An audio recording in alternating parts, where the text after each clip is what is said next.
Tabii ki ben biraz siyasetçiyim. Geçmişten bugüne gelmek istiyorum. Yol almak istiyorum. Geçmişten bugüne yol almak istiyorum. Biraz da kendimi anlatmaya çalışacağım. Bilindiği üzere Paris Kürt Konferansı'na katıldığımız için Cumhuriyet Halk Partisi'nden ihraç edildik. O dönemde devrimci, demokrat birçok arkadaşlar beraber bizimle istifa ettiler. Yeni bir oluşumu gerçekleştirmek için çaba gösterdik. Sonuçta HEP'i kurarken Kürtler sahip çıktı. Ve o değerli arkadaşlarımız kendilerini geri çekmek zorunda kaldı. HEP'ten bugüne kadar 8 partimiz kapatıldı.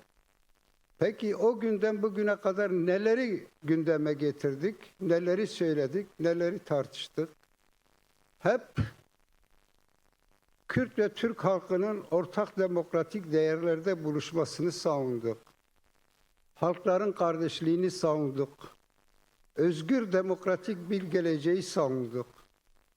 Hepten bu yana ve deme kadar söylediklerimiz aynı şeyler. Demokratik siyaseti savunduk. Bütün olumsuzluklara rağmen, zulüm politikalarına rağmen demokratik siyasetten vazgeçmedik.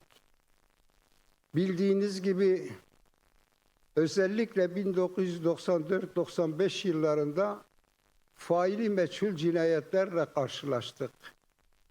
Musa Anter gibi bir değerimizi kaybettik. Mehmet Sincar gibi bir milletvekili arkadaşımızı kaybettik. Vedat Aydın ve çok arkadaşımız faili meçhul cinayetlerle ortadan kaldırıldı. Ama ısrarlı olduk. Çözümün demokratik siyasette olduğuna inandık.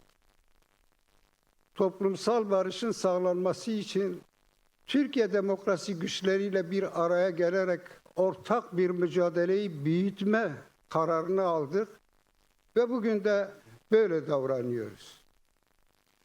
Elbette ki süreçler bizler için çok önemli. Bütün süreçlere katkı sunmak için Kürt mücadelesi veya Kürt hareketi bir bütün olarak barışçıl bir sürecin gelişmesi, onurlu bir barışın sağlanması konusunda açıkça fikirlerini, düşüncelerini ortaya koydular. Şimdi bu süreçte bazı anılarımı anlatmak istiyorum. 1993 yılında bir açıklama yaparak Şam'a gideceğimizi, Sayın Öcalan'la görüşeceğimizi açıklamıştık. Bu açıklamadan sonra o dönemin Cumhurbaşkanı rahmetli Sayın Özal'ı ziyaret ettik. Yaptığımız görüşmede Sayın Özal şunları söyledi. Gidip gitmeniz sizin takdirinizde.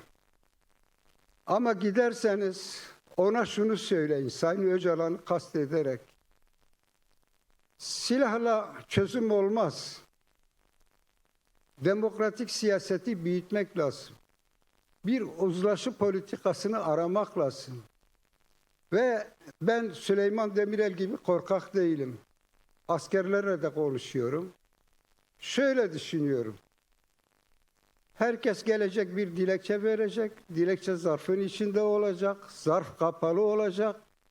5 yıl içinde suç işlemedikleri takdirde bu zarflar açılmadan ortadan kaldırılacak. Böyle bir şey anlatınca tabii ki biz de kararımızı aldık ve hatta şunu ilave ettik. Giderseniz eğer mümkünse gelirlerse Anavatan Partisi'nden bizim gruptan da birkaç arkadaşı götürürseniz sizler için daha iyi olur diye böyle bir istemi de oldu. Tabii ki biz maalesef o arkadaşlarımızla görüştük ama gelme cesaretini gösteremediler. Şimdi bunu şunun için anlattım. Henüz bir süreç yokken nelerin yapılabileceğini, somut önerinin ne olacağını, yol haritasının ne olacağını ifade etmeye çalıştım. Ama 27 Şubat'tan beri Sayın Öcalan'ın açıklamasından sonra bugüne kadar üst düzeyde birçok görüşmeler yapılmasına rağmen maalesef yol haritası nedir? Neler yapılmak isteniyor? Bizden beklenti nedir? Kendileri bu konuda ne düşünüyor? Henüz bunu bilmiş, öğrenmiş değil. Bu gerçek ortada. Evet, elbette ki bu sürecin kalıcı barışa dönüşmesi için biz Kürtler olarak, Kürt hareketi olarak, Kürt siyaseti olarak sabırla bekleyeceğiz. Bu süreci bozan Kürtler olmayacak. Sabırla izleyeceğiz. Ama elbette toplumda da bir güvensizliğin geliştiğini de görüyoruz. Bunu da ifade etmek istiyorum. Umut ediyorum ki bu süreç başarıya ulaşır ve toplumsal barışın önündeki engeller ortadan kalkar. Bu sürecin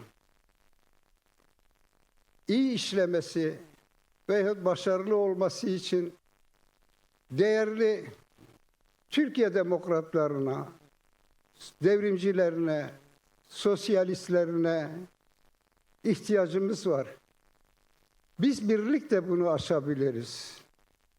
Ve inanıyorum ki bu konferanstan sonra da böyle bir momenti yakalarız ve birlikte siyasetin adım atması, hükümetin adım atması konusunda önemli baskı unsuru olarak ortaya çıkarız ve etkili oluruz. Tabii ki biraz önce ifade ettiler, kayyumdan söz ettiler. Biraz da kendimi anlatmaya çalışacağım. Yüksek Seçim Kurulu 3 dönemde adaylığımın önünde bir engel olmadığını ifade etti, onayladı. 3 dönem Mardin Büyükşehir Belediye Başkanlığı'na, eş başkanlığına aday oldum. Kayyum atandı. Bu ayrı. Şimdi Kürtler ne istiyor diyorlar. Ben kendimden örnek vermek istiyorum. Ben Kürdistan'da geniş toprağı olan bir ailenin çocuğuyum. Ama kimliğim yok. Dilim yok. Halkım yok sayılıyor. İşte Kürt sorunu benim. Kürt sorunu buradadır diyorum.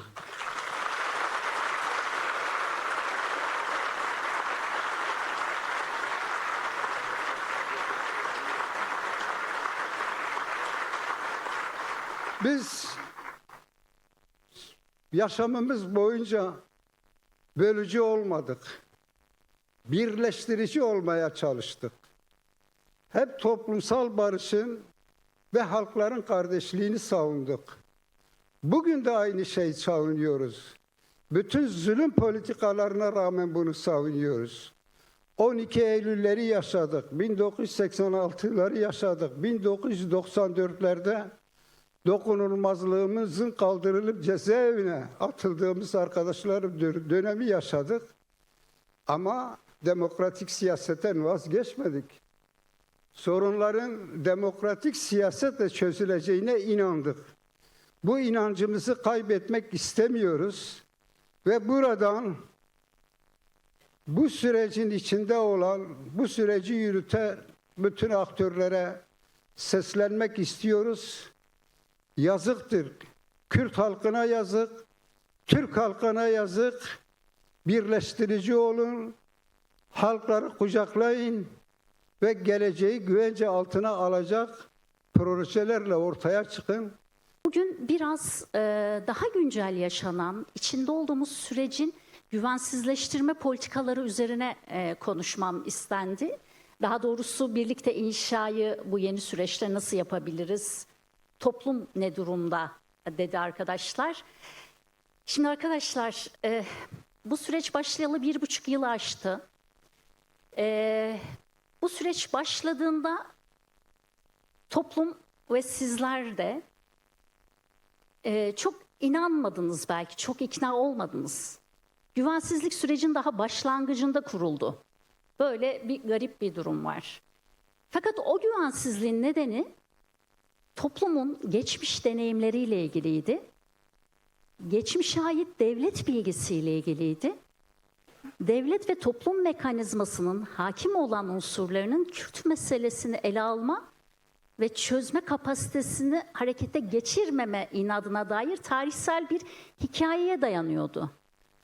Dolayısıyla bu güvensizliğin nedenleri, tabii ben Kürt toplum açısından söylüyorum, Türkiye toplum açısından da belli güvensizlikler söz konusuydu ama başlangıçtaki güvensizlikler geçmiş pratiğe dairdi.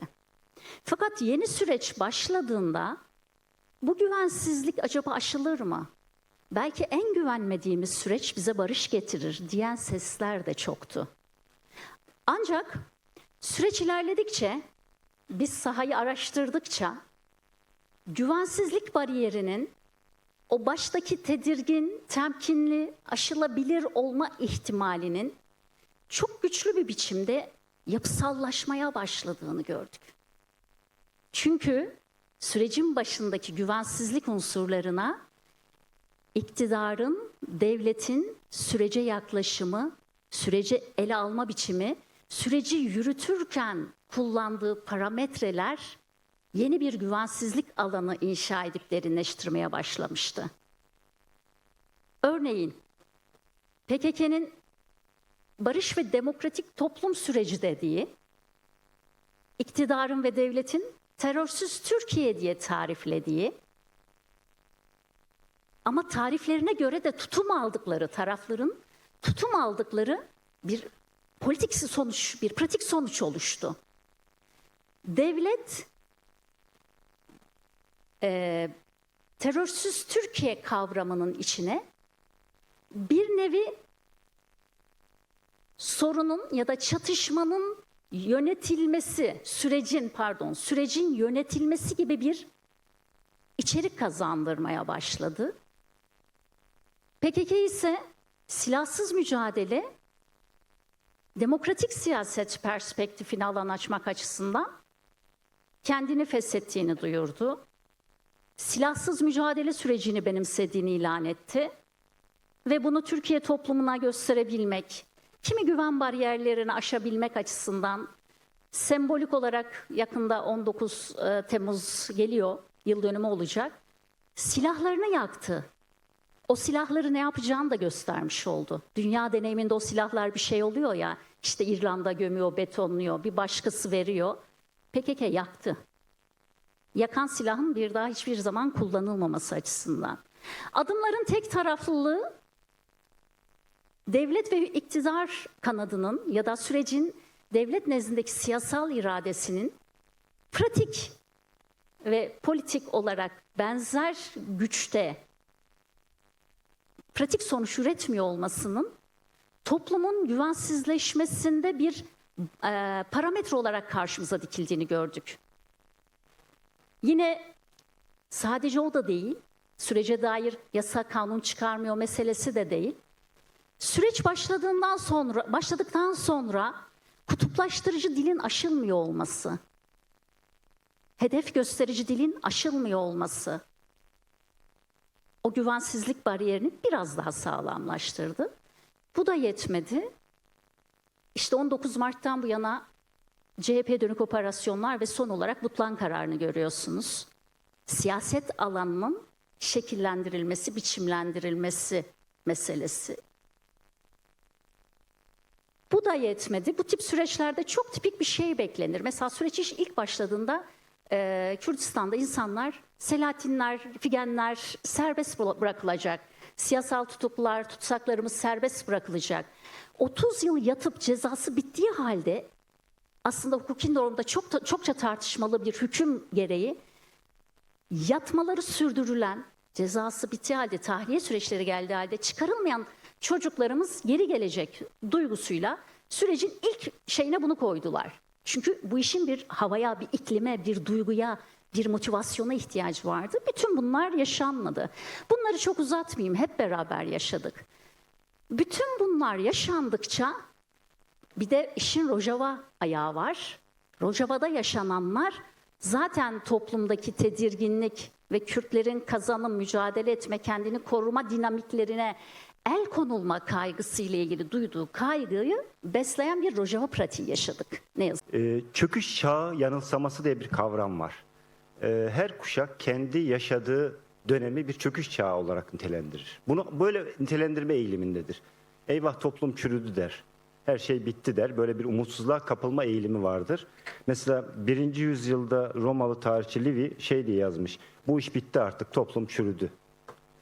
En çok çürüme, çökme, çöküş kavramının kullanıldığı dönemlerden birisi insanlığın bilim ve sanattaki şafağı görülen, bugün öyle söylüyoruz, Rönesans'mış mesela. Ya, o kadar gelişme oluyor ve en çok çöktük, ahlaki olarak yozlaştık kavramı bu dönem kullanılmış. Dolayısıyla böyle bakınca hepimiz görüyoruz işte bir delilik hali diyoruz yani. Hele ki bugün konuştuğumuz konu emek hareketi. Ben hocam kadar detaylı ekoloji hareketi anlatmayacağım tabii ama ekolojiye baktığımız zaman ya diyorsun bu dağda niye yok ediyorsun diyorsun mesela. Neyine yarayacak? Bu ağacı da niye kesiyorsun? Hani büyük krizlerden bahsetmiyorum. İşte bu gölü niye kurutuyorsun? Buraya da bunu yapmazsan iktidarın mı biter? Ne olacak diye böyle anlamsız, çılgın bir delilik hali olarak görüyorsunuz. Şimdi Türkiye'de çok kısa bir zamanda yaşanıyor bu. Nereye gözünüzü çevirirseniz bir yıkım ve nasıl baş edeceğinizi bilemiyorsunuz gerçekten. Bir alıntı daha yapmak istiyorum çok da uzatmadan. Shakespeare'in Hamlet oyununda işte kral delirir. Abuk sabuk emirler verir, deli gibi dolanır durur böyle sarayda. Millet korkar. Ne yapacağı belli değil bunun diye. Bir türlü anlamlandıramazlar hareketlerini. Sarayın başpiskoposu şöyle der. Evet bu bir delilik ama arkasında prensip var, bir yöntem var. Şimdi eğer örgütlenme ve siyaset diyorsak, bütün günlük hayatta gördüğümüz bu karmaşanın arkasındaki yöntemi, prensibi, ilkeyi bulmamız lazım. Başka türlü mücadele edemeyiz çünkü. Başka türlü hangi ağacı kurtaracağız, hangi gölü kurtaracağız diye böyle anlamsız bir şekilde, başımız dönmüş bir şekilde hareket etmek zorunda kalırız. Tam olarak emek ve ekolojide yaşanan şey de böyle bir şey aslında. İlk defa Türkiye'de, dünya tarihinde de 400-500 yıl önce yaşanmış bir şey. Emek ve ekoloji, doğa yani aynı anda eş zamanlı bir kriz yaşıyor. Eş zamanlı bir çöküş yaşıyor. Emek değersizleşiyor, güvencesizleşiyor. İşte 6 yaşındaki çocuklar dahi MESEM'de işe sürülüyor, tornaya sürülüyor bakıyorsunuz. Hiçbir kural kaide yok ve sendikaların buna nasıl yanıt vereceğini bilemiyorlar. Bu yapılarıyla, bu anlayışlarıyla zaten yanıt üretmeleri de çok zor görünüyor. Ekolojiye bakıyorsunuz aynı şekilde biraz önce hocam da anlattı. Dağlar gidiyor, denizler gidiyor, kıyılar gidiyor, orman gidiyor. İnsan el değmediği yeri bile satıyorlar. Sadece madencilik faaliyeti değil, zeytini kesiyorlar. Orada da büyük bir kriz yaşanıyor ve geri dönüşsüz görülüyor bize. İşte bu eş zamanlılık, aslında bütün fırsat, bütün örgütlenme, siyaset fırsatı bu eş zamanlılıkta yatıyor. İlk defa emek hareketiyle ekoloji hareketi aynı tahakküm ilişkilerinin hükmü altında bir krize giriyor. Dolayısıyla çıkışı da burada mümkün oluyor. Çünkü daha önce Türkiye'de kırın çözülmesi dediğimiz, hani ekoloji hareketi çok eski değildir Türkiye tarihinde ama kırın çözülmesi, kırdan kente göç bir 50 yıl gibi hızlı bir zamanda olmuştur ama bunun yarattığı çevresel tahribatlar genelde emeğin lehine olmuştur bu çözülme. Çünkü emek gücünü büyütmüştür. Örgütlü sanayiye emek gücü lazımdır. Kır çözüldükçe, topraktan insanlar koptukça emek daha da güçlenmiş, hatta teşvik edilmiş, örgütlü emek çıkmış. Emek hareketinin Türkiye'de bir dönem güçlü olmasının sebeplerinden birisi budur. İşte kitler diyoruz mesela, devletin kurduğu işletmelere işçi lazım. Burada sendikaya da izin verildiği için güçlü bir emek hareketi doğmuştur. Bu süreç bitti. Bu süreç bitti. Emekle ekolojiyi artık birbirinden ayıramıyoruz. Ne krizini ayırabiliyoruz, ne işte o ikisini de krize sokan prensiplerini ayırabiliyoruz. Bunu iki başlıkta hepimiz biliyoruz aslında, çok uzatmak için değil. İki başlıkta toplayabiliriz. Birisi iş nedenler. Bunu biliyoruz. Bir iktidar var. İktidarın bir rant dağıtım politikası var. Kaçınılmaz olarak bunun üzerine oturan sosyal siyasal tabanlı iktidar blokunu tutabilmek için sürekli bir tulumbaya su koymanız lazım. Dolayısıyla en kolay yapılan şey, en hızlı üretilen ve en kolay dağıtılan şey de rant. Bu sebeple büyük bir şekilde hunharca işte kentlere, doğaya, kıra, denize, ormana dalıyor. Diğer iş neden? Sermayenin ekstraktivist karakteri, yani gaspçı karakteri. Türkiye sermayesi gaspçılıkla malüldür. Bir doğum dikesi gibi taşır bunu. Bunu bir geçmişte biliyoruz, işte mülksüzleştirmenin pratiklerini. 1912 Rum boykotacı varlık vergisi, 6-7 Eylül olayları bir mülksüzleşme pratiğidir ve Türkiye sermayesini büyüten, hızlandıran, birikimini hızlandıran pratiklerdir. Bundan hiç vazgeçmemiştir. Fırsat bulduğu her dönem bu gaspçılığı yapar. İç nedenler bunlar ama bence daha önemli olan dış nedenler. Bu konferansta çok dile getirilmiştir. Jeopolitik başlığı altında esas itibariyle işte değer zincirlerinin, tedarikatlarının, lojistik koridorlarının eksen alındığı yeni bir coğrafya tanımlanıyor. Yeni bir ticaret dünyası tanımlanıyor. Bu kolay böyle barış içinde gerçekleşmiyor. Askeri gücün ön planda olduğu bir çatışmalarla yeni bir iş bölümünün yerleştirilmeye çalışıyor ve pek çok ülkede buna uyum sağlamak zorunda kalıyor ya da uyum sağlamaya zorlanıyor bu çok kutuplu ticaret dünyasında. Dolayısıyla asıl belirleyen bu. Burada Türkiye'de bir rol düşüyor tabii ki. Bu rolün getirdiği içerideki bir tür emek ve ekolojik krizle karşı karşıyayız aslında. Yani öncelikle ben de bütün izleyicileri saygıyla selamlıyorum. Tabii ki demokratik dönüşümü tartışmak çok önemli. Şu açıdan çok önemli.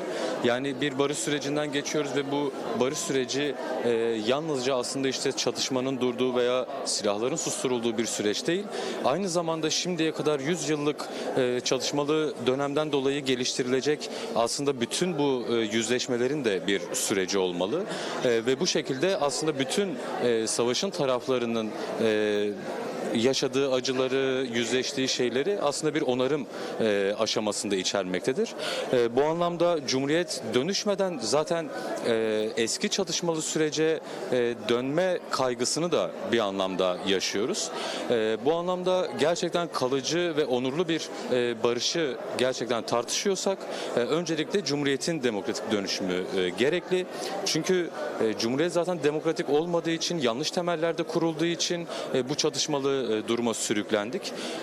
Bunu tabii ki kimse istemez. Yani hiçbir halk, hiçbir örgüt, hiçbir yapı tabii ki çatışmalı bir süreci veya savaşı istemez. Ancak Cumhuriyet'in ayakları sağlam bir zemine oturmadığı için böyle bir süreç yaşandı ve bugün gerçekten onurlu bir barışı, kalıcı bir barışı konuşuyorsak, tartışıyorsak ilk yapılması gereken Cumhuriyet'in demokratik dönüşümünü sağlamak. Bu konferansta bu açıdan çok olumlu bir başlangıçtır diyebiliriz. Evet, peki değerli Gökhan, bugün aslında 2 günle birlikte 7. oturum geride kalmış oldu ve bütün bu 7 oturum boyunca da aslında kalabalık hiç düşmedi, yani sayı hiç düşmedi, tansiyon hiç düşmedi. Biraz bunu da sormak istiyorum. Bu tartışmalara olan ilgiyi, buradaki atmosferi sen nasıl yorumluyorsun? Yani bugün bir kez daha aslında şunu görmüş olduk.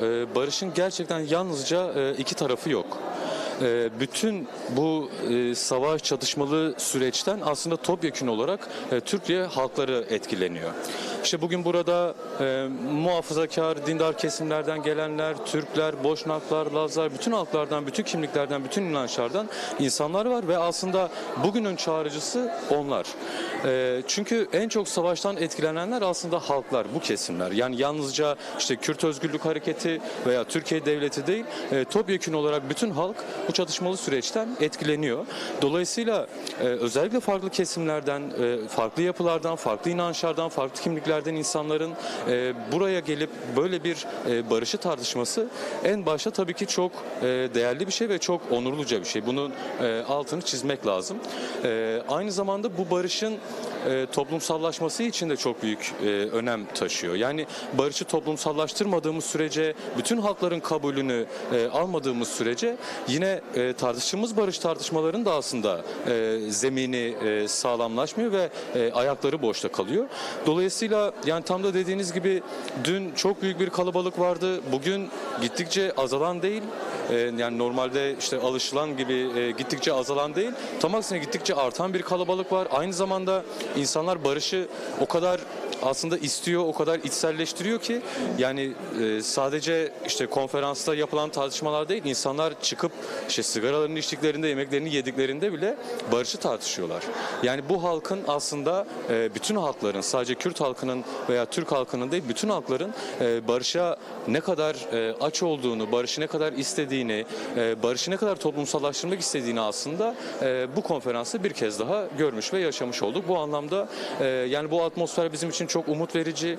Bu atmosfer bizim için gerçekten geleceğe dair en azından hem kaygılarımızı en aza indiren hem de geleceğe dair umudumuzu artıran bir konferans oldu. Aslında çok uzun yıllardır direniyoruz, mücadele ediyoruz. Zaman zaman kısmi kazanımlar elde ediyoruz ama genelde de yeniliyoruz. Yani burada bir çeşitli motivasyonlar sağlasa da Türkiye işçi sınıfı bütün kazanılmış haklarını geriye doğru götürdüğü bir tabloyla karşı karşıyayız. Ama pandemiyle beraber küresel ölçekte bir şeyler değişti ve dünyanın genelinde bir kırılma yaşandı. Devletin, kapitalizmin o bütün biçimleriyle düzenin diyelim karşılaşan, yalnızlaşan işçiler bir toplu halde direnme halini, reflekslerini kazanmaya başladı diyebiliriz. Aslında birçok direnişten de biz duyuyoruz. Hangi mücadeleye, toplumsal mücadeleye baksanız çok hızlıca bir polisle karşı karşıya geldiği, yargıyla, mahkemeyle karşı karşıya bulunduğu tablolar çıkıyor. Burada da istisnasız herkes bağırıyor aslında orada. Devlet nerede? Devlet niye müdahale etmiyor bu meseleye? İşte devlet niye bizim yanımızda olmuyor diye istisnasız hem kendimizin yaptığı direnişlerde hem de diğer mücadele alanlarında görüyoruz. Devlet niye bu alanda yok? Aslında devlet bu alanda var. O yüzden de yani bir yurttaşlıktan kovulmuş kitlelerin bir yurttaş olma halinin ya da bir yurttaşlık haklarının geri kazanılması mücadelesinde bu seslerin çok çıkıyor olması biraz bu başlığı bende belirlemiş oldu. Yurttaşlık sadece bir hukuki statü değildir. Bizim gibi böyle sınıflı toplumlarda aynı zamanda insanca yaşama koşullarının asgari koşullarını da belirleyen bir tarihsel çerçeve diyelim buna. Bu temelden sarsılmış ve bu sözleşme bozulmuş durumda. Yani ne bahsediyoruz? Çok temel haklarımız gibi barınma, beslenme, sağlık, eğitim, güvenlik, siyasal söz söyleme hakkımız gibi haklar tamamen ortadan neredeyse kaldırılmış durumda.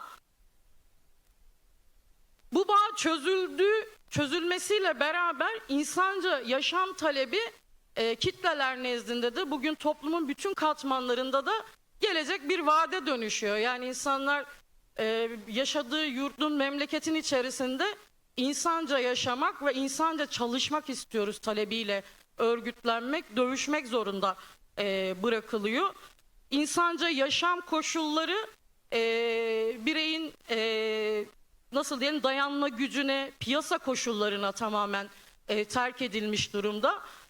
Bu nasıl oldu peki? Yani biz 70'lerde 60'larda çok fazla bir yurttaşlık tanımlamasının içerisinde boğulmuyorken ya da bugünkü meseleler etrafında bu kadar dar mücadeleyi çok geriden getirmiyorken son 20-30 yıldır çok temel hakların elbet 70'ler sonuna doğru tarihi uzatabiliriz.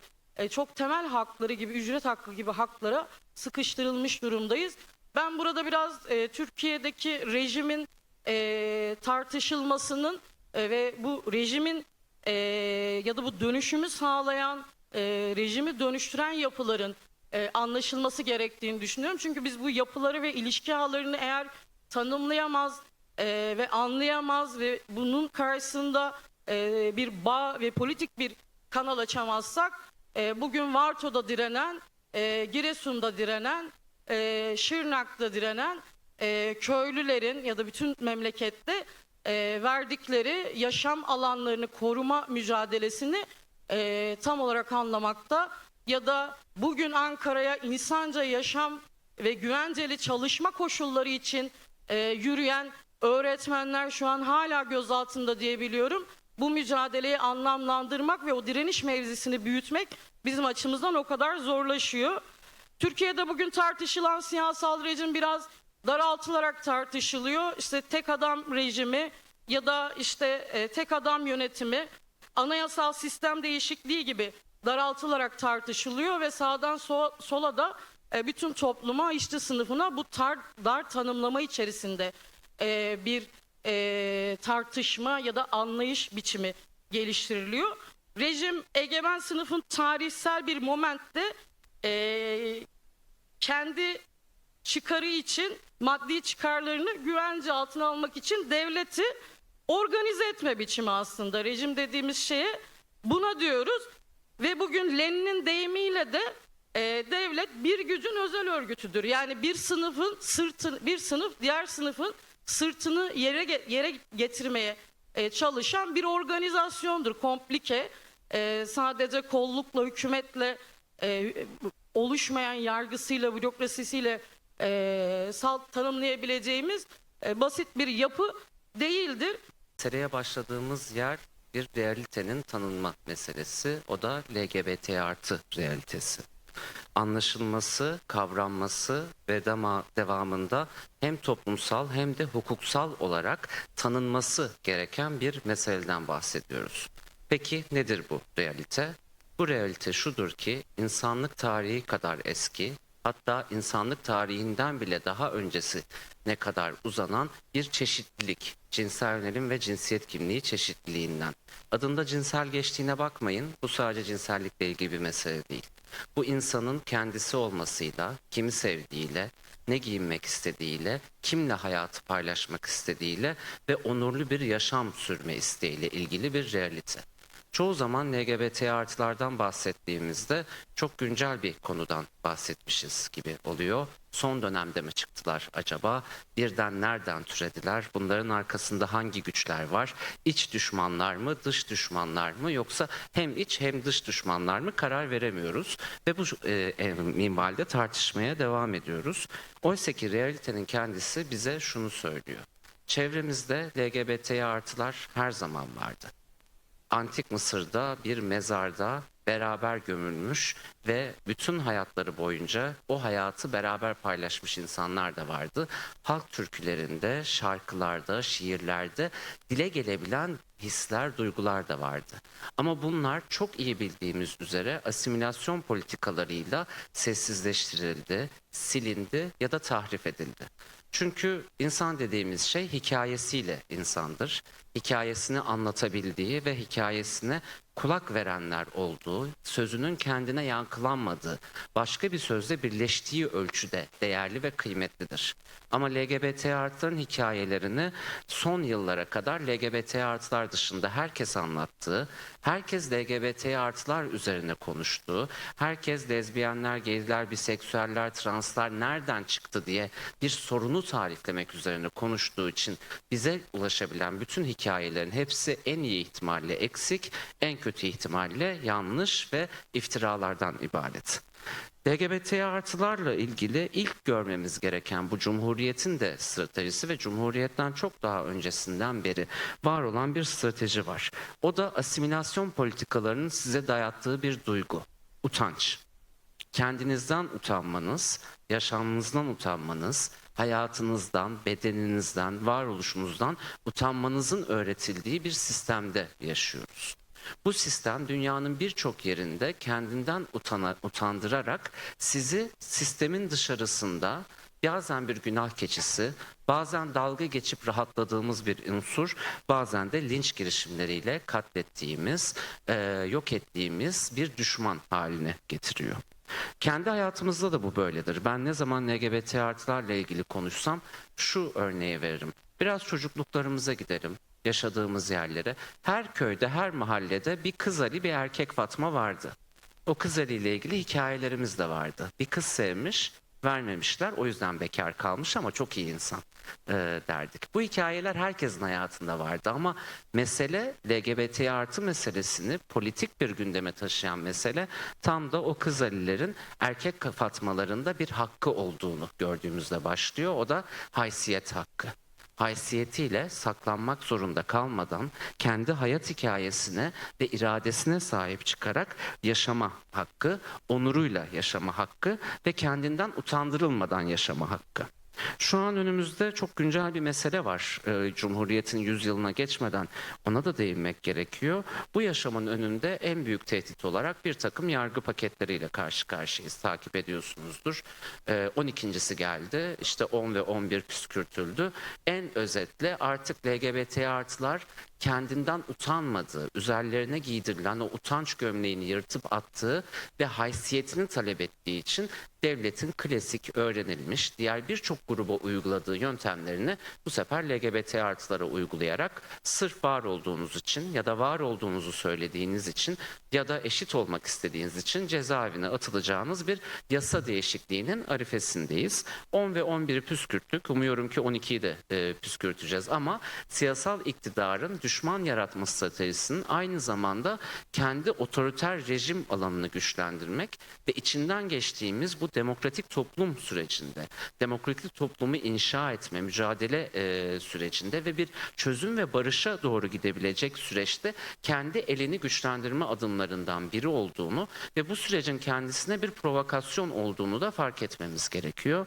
Neyi kastediyorum? Şu an yürütülen müzakerelerde devlet refleksiyle olabildiğince demokratikleşme adımlarını engelleyebilecek, meseleyi teknik bir yerden ele alacak adımları atarken sürekli de başka alanlarda var olan hakları da gasp edecek ya da LGBT artıları bir laboratuvar olarak kullanıp LGBT artıda pişirdiği teknikleri bütün toplumun geri kalanına ihraç edeceği bir yöntemi deniyor ki bu süreçten olabildiğince demokratikleşmeden çıkabilsin. Buna karşılık demokratik toplum mücadelesi yürütenler açısından kavramamız gereken temel şey toplumsal barış dediğimiz LGBT artıların da başka birçok grubunda haysiyetlerinin ve onurlarının tanındığı bir düzlemden geçer. Aslında tam da genç olduğum günlere dönüp başlayacağım. 2013 yılında Türkiye tarihinin belki de bugün hani üstüne konuştuğumuz bu 2. yüzyılı kurmaya niyetlenmiş gençlerin eylemi, gezi eylemleri, gezi direnişini hatırlayarak başlayacağım. 2013 yazında bu eylemler sürerken Türkiye ve Kürdistan kentlerinde dönemin Cumhurbaşkanı Abdullah Gül bir tweet atmıştı. Artık herkes evine dönmeli şeklinde. O dönem ve çok uzun yıllar bu bir şaka malzemesi oldu ama o gün kastedilen şeyi bugün daha iyi anlıyoruz. Biraz konuşmamla beraber bunu açmaya çalışacağım. O gün aslında bütün bu meydanları, sokakları dolduran gençlerin rahat ettikleri bir evleri yoktu. Bu evler Türkiye tarihinin o yani işte en tepedeki cumhurbaşkanından ya da iktidarından babaya kadar uzanan iktidar ağlarıyla örülmüş ve çoğu zaman gençler için çok da rahat etmedikleri alanlardı. Bu nedenle gençler o gün sokağa çıktıklarında aslında sadece yeni bir cumhuriyet istemiyorlardı. Bütün o mekanları, sokakları, üniversiteleri, ibadethaneleri ve gittikleri her yeri kendilerinin kılmak istiyorlardı. Belki de Abdullah Gül'ün o çağrısı bunun olmayacağının çağrısıydı. Ya da bu isteğin sonlandırılması çağrısıydı. Yani bu 10 yılı düşündüğümde en çok içimi acıtan ve en çok böyle yeniden hatırladığımda biraz depresif yanımı da çağrıştıran şey, kaç tane yoldaşımın cenazesine katıldığımı hatırlamıyorum. Kaç tane arkadaşımın davasını takip ettiğimi hatırlayamıyorum. Kaç tane arkadaşımın burada olmadığının hesabını yapamıyorum. Bu 10 yıl devlet bütün bu arzumuzun üzerinden tankıyla, tüfeğiyle geçti aslında. Kısaca böyle özetleyelim. Önce Gezi'de, sonra Kürdistan'daki öz yönetim direnişlerinde, daha sonra fabrikalarda, MESEM tezgahlarında Türk, Kürt, kadın, erkek, LGBT artı bir sürü genç öldü, öldürüldü ve intihara sürüklendi. Ve bütün bu ölümler çok politikti. Hiçbirinin illa bir silahla gerçekleştirilmesine gerekmeksizin hepsi çok politik ölümlerdi. Bir şekilde onları da burada anmış olayım ve onlardan bana kalan mirasla burada konuştuğumda belirtmiş olayım. Teşekkür ederim. Biraz geçen süreçte nasıl bir Türkiye oluştu? Bugün gençlik ne durumda? Onu söylemek istiyorum. Bu 10-15 yılı değerlendirirken bir de bugünü konuşalım istiyorum. Bütün dünyada sağcı politikalar yükseldi. Türkiye yeniden yoğun şiddetin yaşandığı bir ülke haline gelince sağ militarist, cinsiyetçi söylemler çok kendine alan buldu. Okullarda, üniversitelerde zaten hepimizin şahit olduğu kültür ortada. Bunun dışında bugün 1,5 milyon çocuk, genç, bu kayıtlı rakam MESEM tezgahlarında çalışmak durumunda. Ve bu gençlerin çoğu için daha iyi bir gelecek ihtimali de yok. Aileler için, bu çocuklar için MESEM'den daha iyi bir ihtimal yok. en azından bir mesleği olacak bu sayede. Bu dediğim gibi kayıtlı nüfus, kayıtlı lise ve işte bu meslek liseleriyle beraber sahada çalışan çocukların sayısı.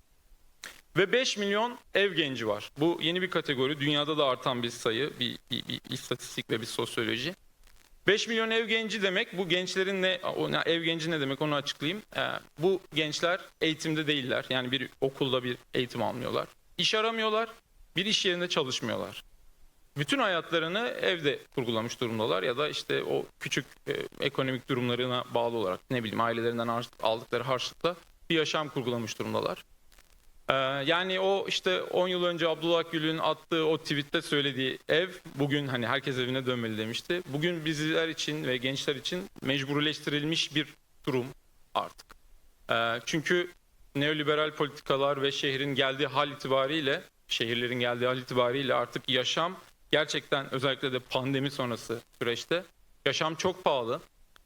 Dışarıda vakit geçirebileceğimiz mekanlar çok az ve bu mekanların hemen hepsi kapitalist kültürce tasarlanmış durumda. Bugün mesela İBB'nin 3-5 tane ücretsiz etkinlik yapan yerine bile hükümet müdahale etmeye, onları almaya, onları değiştirmeye, dönüştürmeye çalışıyor. Gençler için çok karanlık bir tablo var aslında. Ve öte yandan birazdan buradan da işte bu gençliği ve bu hali yaratan Cumhur'a yöneleceğim. Biraz da sizlere bir şeyler söylemiş olacağım böylece. Gençlik niye bu halde diye bir soru dolaşıyor.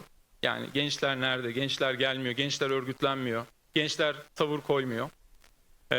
Aslında bu gençler bugün genç dediğimiz benden biraz daha küçük arkadaşlar, Z kuşağı diyebileceğimiz insanlar. Bir büyük kuşağın yani bizlerin bu 10 yılda nasıl bir şiddete aslında bizim bir önceki kuşağın diyelim nasıl bir şiddete maruz kaldığını ilk elden deneyimledi, gözlemledi. Abileri, ablalarıydık hepsinin. O yüzden onların birdenbire politikleşmesi çok mümkün değil. Bir politikleşme gösterdiklerinde de devlet şiddeti hemen onları hedef alabiliyor çok hızlı bir şekilde. Öte yandan özellikle 2015 sonrasında hızlanan, genişleyen ve tam anlamıyla manasını bulan bir özel savaş politikaları var. Özellikle Kürdistan'da gözlemleyebiliyoruz bunu ama Türkiye'nin dört bir yanında bütün devrimci mahallelerde, bütün işçi mahallelerinde uyuşturucu, çetecilik ve benzeri faaliyetlerin yaygınlaştırıldığını ve bunlara alan açıldığını görüyoruz. Bunun doğal sonuçlarını yaşıyoruz.